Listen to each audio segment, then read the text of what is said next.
Hi, so we are presenting Chapter 10, pages 160 to 167.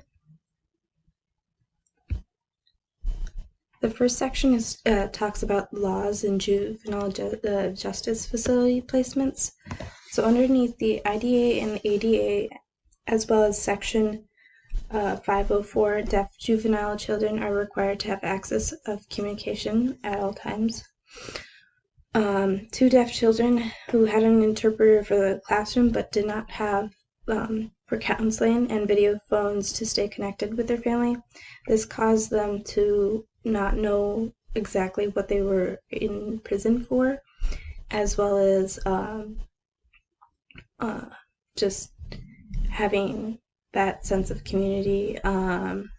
They both had low reading comprehensions, so it was difficult for them to read and understand the rules, which caused even more trouble. They didn't have the best reading comprehension because they didn't have access to being taught language before being sent to the juvenile.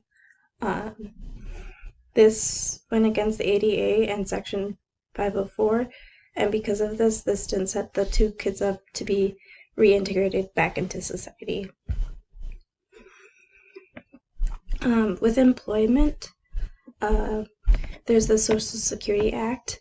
In 1935, provided a system of paid retirement benefits to workers, and then in 1956, it was extended to people with disabilities.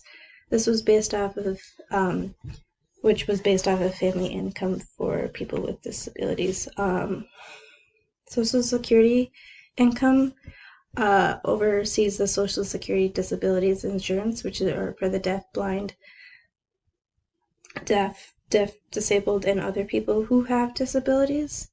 The Rehabilitation Act of 1973 was the first law to protect deaf, blind, and deaf disabled, which gives them support for employment requirement for the deaf people,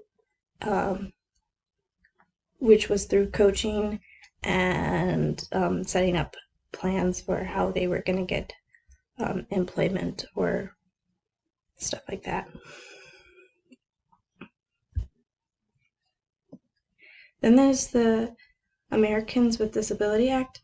This was a civil rights law that protected against discrimination towards people with disabilities at places of education, employment, and community events.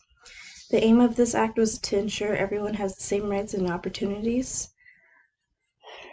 There are 5 sections to the act. The first one guarantees equal employment opportunities. The second one forbids discrimination based off of someone's disabilities. And Title 3 is based off of, talks about public accommodations. Title 4 is about telecommunication, internet access, easily accessible, that is easily accessible to deaf, blind, and deaf disabled. Title 5 protects against insurances and to make sure that insurance companies aren't like targeting them and stuff like that. Both ADA and Section 504 protects deaf drivers for them to have driver's license. Deaf commercial driver's license still face discrimination even though they have safe driving records. With lawsuits, deaf commercial driver's license still face discrimination even though they have safe driving records. With lawsuits, deaf drivers have stopped discriminatory practice of denial of promotions. Uber and Lyft are used by the deaf people because it's easy for them to control the interactions of the service and stuff like that.